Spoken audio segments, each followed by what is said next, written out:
weren't monsters. Not the kind with claws or fangs. Not the ones hiding beneath your bed. No, these monsters wore school uniforms and laughed like any other child. They didn't creep through alleys. They walked through crowded shopping centers in broad daylight.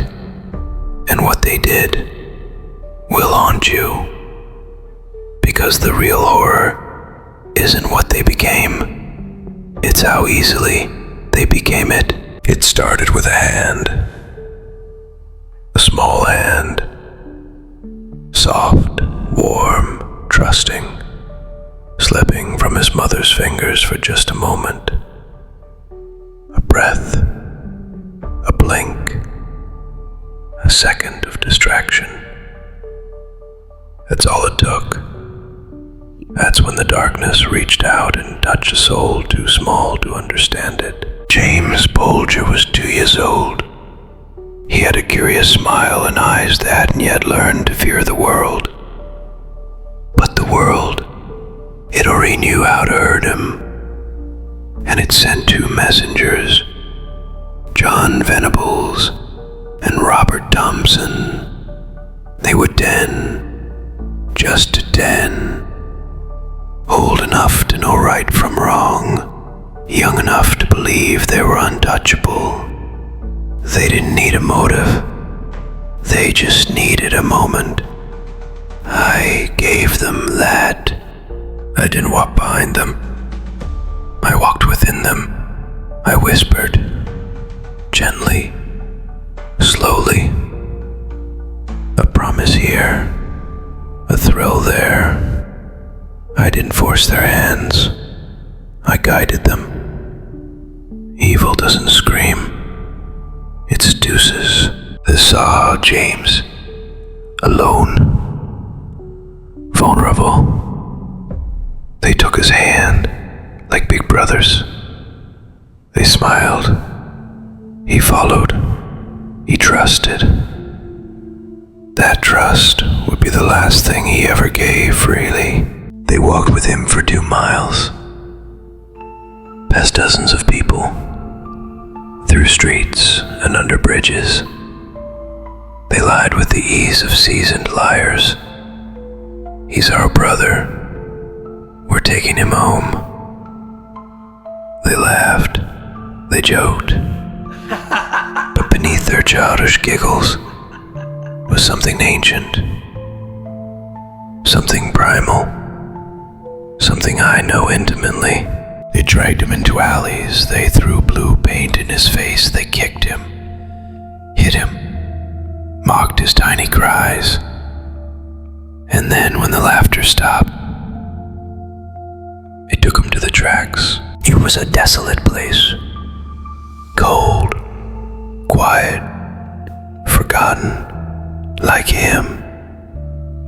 They tortured him. A 22-pound iron bar crushed his skull.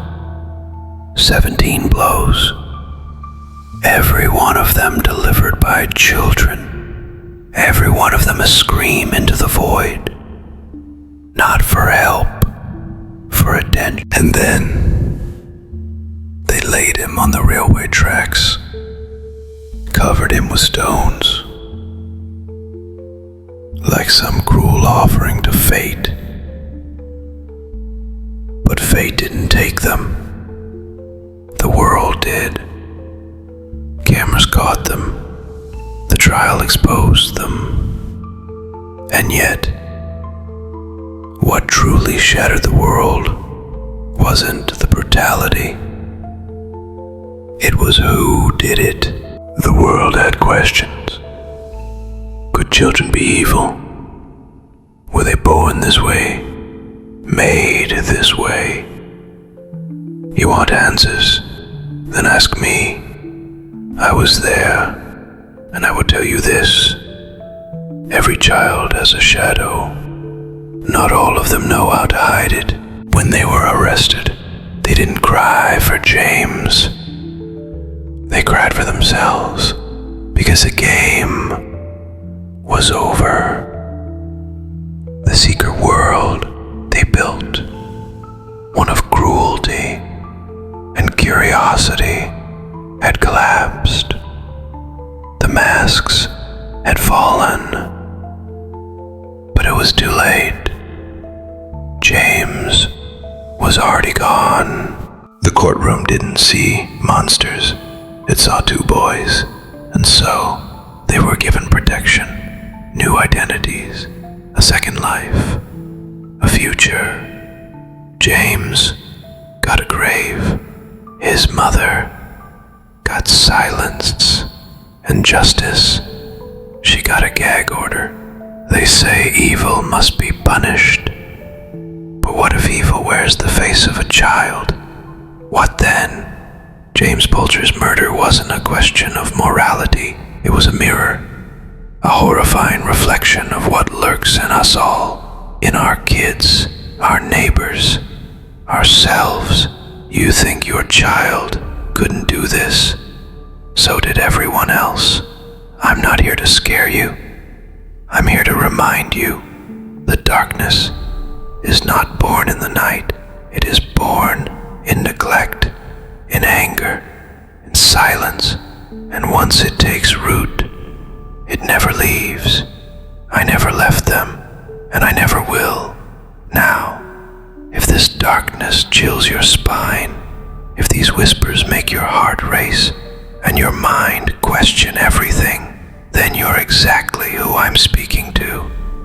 Subscribe to Whispers of Nyx, because these aren't just crimes, they're psychological autopsies, and I'm only just beginning